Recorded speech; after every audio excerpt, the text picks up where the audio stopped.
आप सभी प्रिय छात्राओं का स्वागत है हमारे YouTube channel English by AY sir. और जैसा कि आपको जो पहला वीडियो हमने अपलोड किया था, उसमें जो है टेंस के बारे में कुछ हमने आपको जानकारी दी थी। और आज जो है, आज का जो टॉपिक होगा वो प्रेजेंट इंडेफिनिट टेंस से शुरुआत करेंगे। और उसमें जो है आप जानेंगे कैसे क्या-क्या नियम, क्या रूल है, क्या किस प्रकार का वाक्य मिलेगा, आपको देखने को मिलेगा। आज जो प्रेजेंट इंडेफिनिट टेंस की बात होगी वो अफर्मेटिव सेंटेंस की होगी। अफर्मेटिव सेंटेंस में आपको जो है सब्जेक्ट मिलेगा और वर्ब मिलेगा, ऑब्जेक्ट मिलेगा और अदर वर्ड मिलेगा, चाहे वो एडवर्ब के रूप में हो, प्रीपोजिशन के रूप में हो। इस तरह से आपको देखने को मिल सकता है लास्ट में। और जो आपका प्रेजेंट इंडेफिनिट टेंस की बात कर रहे हैं उसमें आपको याद करना पड़ेगा, उसमें always, never, usually, seldom, hardly, scarcely, इस तरह से जो है वर्ड देखने को मिलते हैं। एवरीडे, इस तरह से डेली, इस तरह से आपको देखने को मिलेगा।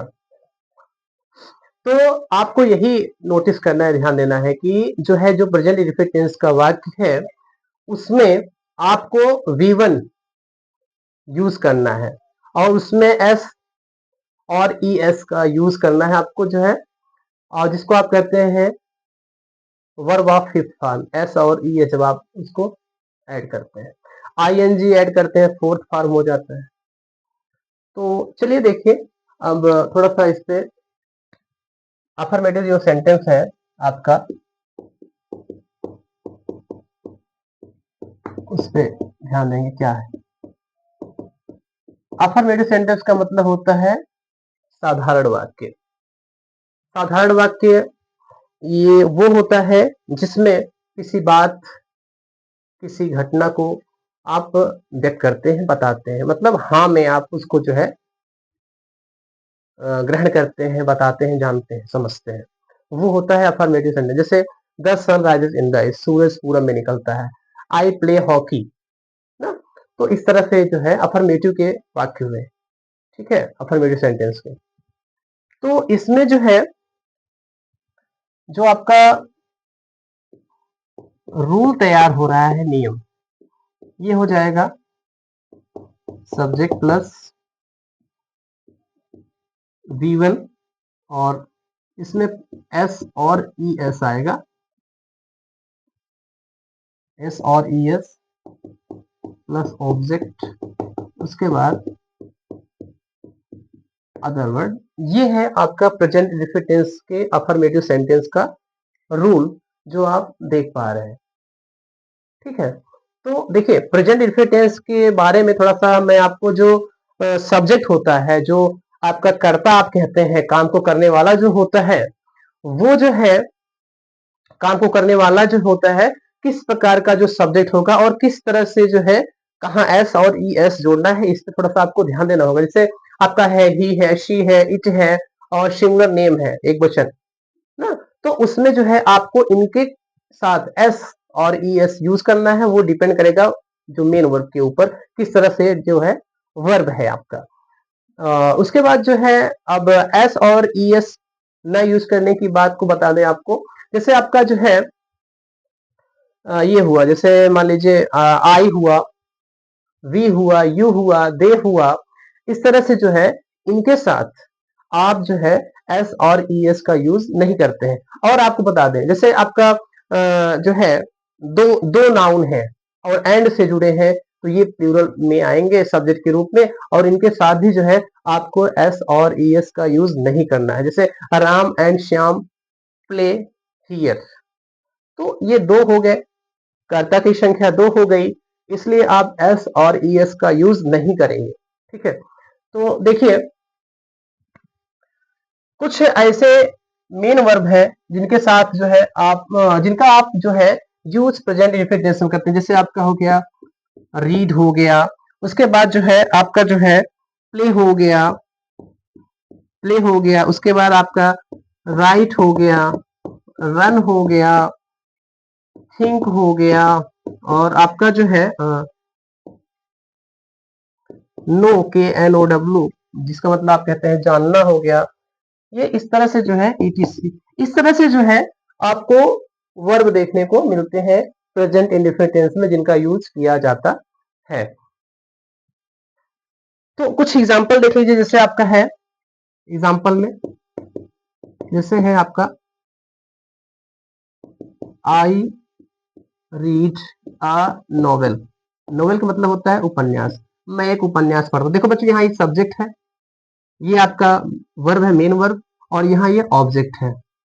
और एक चीज आपको बताना चाहते हैं, जो अफर्मेटिव सेंटेंस का वाक्य होता है उसमें जो है हेल्पिंग वर्ब देखने को नहीं मिलता।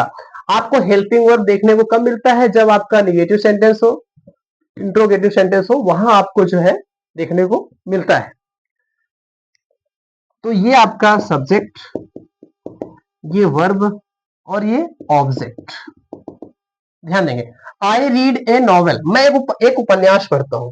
तो यहां देखें, ये जो है आपका कर्म है, मैंने बता दिया आपको, ये आपका क्रिया है, ये आपका कर्ता है। ठीक है, काम को करने वाला जो है कर्ता कहलाता है। ठीक है, और ये जो है क्रिया है, verb is a word which show some work. ठीक, तो ये क्रिया है। क्रिया वो होते हैं जो जिससे हमें पता चलता है कि काम हुआ है, कौन सा काम हो रहा है। तो इस तरह से जो है सब्जेक्ट हो गया, वर्ब हो गया, ऑब्जेक्ट हो गया। अच्छा, ये कौन सा ऑब्जेक्ट है? ये जो है डायरेक्ट ऑब्जेक्ट है। आई रीड, मैं पढ़ता हूं। मैं क्या पढ़ता हूं? मैं जो है एक उपन्यास पढ़ता हूं। ध्यान देंगे आप लोग जो है इस पे, कि जो आपका निर्जीव मतलब डायरेक्ट ऑब्जेक्ट है, उसको पता करने के लिए क्या वर्ड यूज किया जाता है, इसको आप ध्यान देंगे आप लोग। ठीक है, तो ये आपका जो है एक एग्जांपल हुआ। ये आपका जो है आई है, आई के साथ आप एस और ई एस का यूज नहीं करेंगे। जैसे है, और देखिए जैसे है दे प्ले विथ मी। दे माने वे, प्ले माने खेलते हैं, विथ मी माने मेरे साथ। ये आपका मी ऑब्जेक्ट है, यहाँ ऑब्जेक्ट के रूप में, यहाँ विथ प्रीपोजिशन है।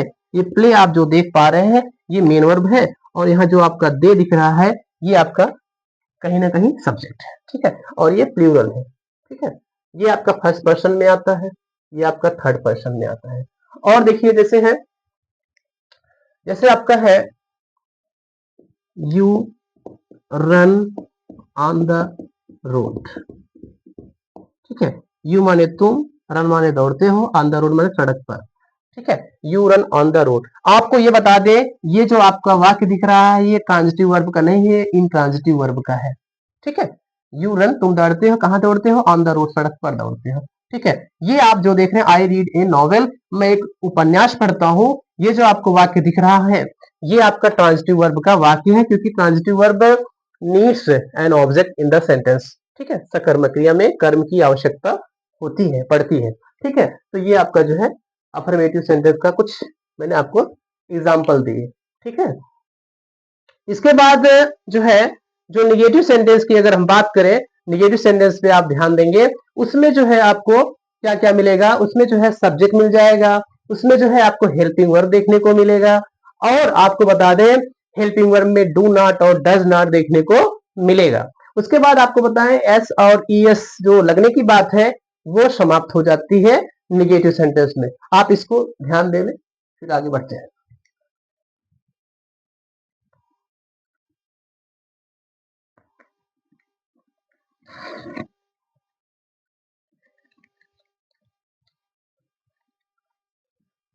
चलिए हम नेगेटिव सेंटेंस की तरफ बढ़ते हैं, उसका क्या जो है रूल है।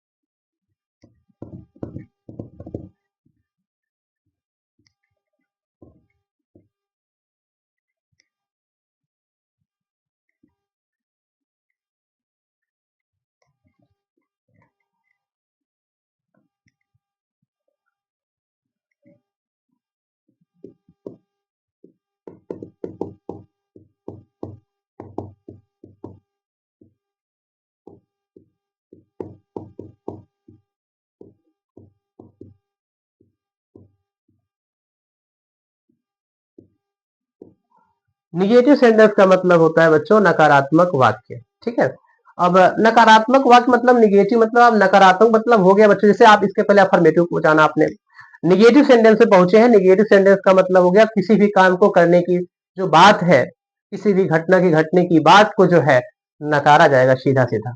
ठीक है, जैसे कहा जाए कि आई प्ले हॉकी, यहाँ कहा गया कि मैं खेलता हूँ हॉकी, लेकिन अब जैसे आई डू नॉट या आई डोंट प्ले हॉकी, यहाँ नकार दिया गया खेलने की बात को कि नहीं खेलता हूँ। ठीक है, जैसे है they help me in the needy. ठीक है, जैसे जो जरूरतमंद में जो बात आ रही है, जैसे और बात कर, जैसे आपका हो गया, जैसे हो गया the sun, the sun does not rise in the east, सूरज पूरब में नहीं निकलता है। तो इस तरह से जो है बातें हैं नकारने की जो बात है। I do not support you, मैं आपका समर्थन नहीं करता हूँ।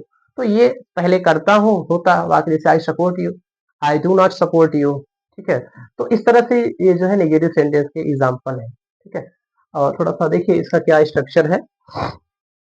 देखिए आपका जो आपका रूल है, ये आपका है सब्जेक्ट प्लस हेल्पिंग वर्ब, इसमें आपका आ जाएगा do not, does not plus V1 plus object plus other word. अब इसमें जो एग्जाम्पल है, ध्यान दें एग्जाम्पल की जो बात करें, जैसे एग्जाम्पल में है आपका you do not teach us English. ठीक है, और आपका है जैसे देख पाएंगे, और है आपका example I do not know हर।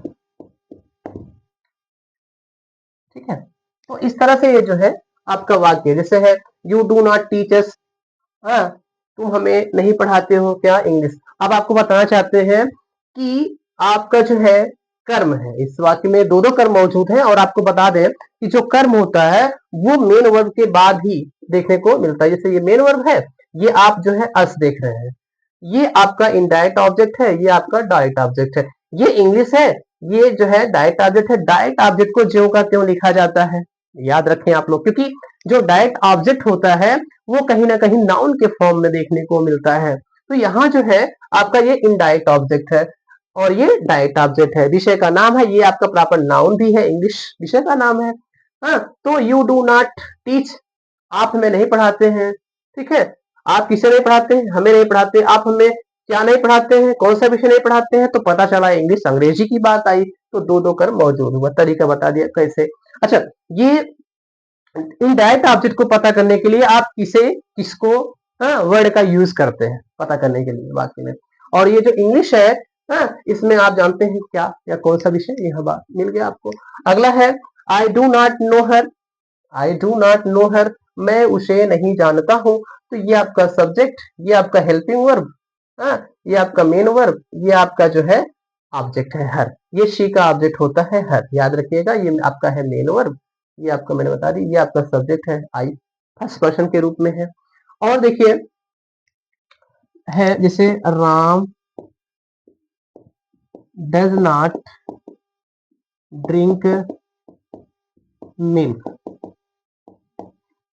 यहाँ देखिए ये आपका जो है सिंगुलर सब्जेक्ट है, प्रॉपर नाउन है, और यहाँ जो है डज नॉट आप देख पा रहे हैं, और यहाँ जो है मेन वर्ब है, यहाँ आपका ऑब्जेक्ट है। ये जो है आपका मिल्क है, ये आपका ठीक है आपका ऑब्जेक्ट है, ये आपका मेन वर्ब है, ये हेल्पिंग वर्ब हो गया। तो ये जो मिल्क है ये आपका अनकाउंटेबल नाउन भी है, आप ये मात्रा बताता है, क्वांटिटी बताता है ना। तो जो है इस तरह से ये आपका जो है नेगेटिव सेंटेंस का जो है वाक्य हुआ। और अब कुछ आपको कुछ और नियम बताने वाले हैं हम, वो थोड़ा सा ध्यान से समझें आप लोग जो है। देखिए जैसे आपका ये इसमें कुछ चीजें और बता दें, जैसे प्रोनाउन के साथ क्या क्या यूज होते हैं वर्ड और नाउन। जैसे आपका बच्चों देखिए आई है, आई के साथ पोसेसिव केस माई आता है, और आई के साथ ऑब्जेक्ट आपका जो है ऑब्जेक्टिव केस जो है मी आता है। आई के साथ माई माइन आता है, आई के साथ मी आता है। और जैसे यू है तो यू के साथ जो है ऑब्जेक्ट यू होगा, यू का पोसेसिव केस योर और योर्स होगा। दे है तो दे का जो है ऑब्जेक्ट देम होता है, दे का जो पोसेसिव केस होता है वो देयर और देयर्स होता है। इस तरह से जो है इन सब चीजों को आप नोटिस करेंगे, ध्यान देंगे। अगर ये सब आपको याद रहेगा तो शायद है कि आपका जो है बड़े बड़े अनुवाद को बनाने में सहायता मिलेगी, इस तरह से जो है चीजों को। और जैसे और मतलब जैसे कोई नाम है, अगर वो अकेले है उसका जो पोसेसिव केस है वो हिज होगा, याद रखेंगे आप। जैसे कोई फीमेल है, उसका मतलब वो नाउन के फॉर्म में प्रॉपर नाउन है, फीमेल है, तो जो उसका पोसेसिव केस होगा जो है वो हर और हर्ष यूज हो सकता है। और जो है उसका जो ऑब्जेक्ट होगा वो हर ही यूज होगा। इट है तो इट का ऑब्जेक्ट इट ही होता है, आईटी का। और इसका जो पोसेसिव केस होता है बच्चों वो होता है आपका इट्स होता है। इन सबको आप ध्यान में रखेंगे। और अगर ये सब चीजें अगर आपको लर्न है, अच्छे से तैयार हो जाएंगी, तो आप जो है चाहे वो क्वेश्चन आंसर बनाने की बात हो, चाहे वो अनुवाद की बात हो, चाहे वो ट्रांसफॉर्मेशन हो, सिंटैक्स हो, कोई भी चीज हो, हर जगह जो है बच्चों आपका टेंस काम आने वाला। बहुत ही इंपॉर्टेंट रोल होता है टेंस का। आपका घुमा फिरा के आपको ये बता दें कि आपका पीछा नहीं छूटेगा टेंस से। हर जगह आपको जो है इसकी एक अलग भूमिका देखने को मिलेगी। ठीक है, और यही कहना चाहते हैं कि ऐसे ही जो है सपोर्ट बनाए रखें। इस तरह से ही जो है आप जो है अपने एवाई सर को जो है अपना प्यार बढ़ाते रहें, देते रहें, जैसा भी है। और जहां भी हैं आप स्वस्थ और मस्त रहें, हम यही चाहते हैं। और जो भी हमारे वीडियोस पढ़ रहे हैं आप उसको अच्छे से वॉच करें, लाइक करें, शेयर करें, कमेंट करें। जहां जो भी आपको नहीं समझ आ रहा है, जो भी टॉपिक नहीं आ रहा है, उस पे आप विशेष ध्यान दीजिए। तो आज की क्लास हम यही फिनिश करते हैं।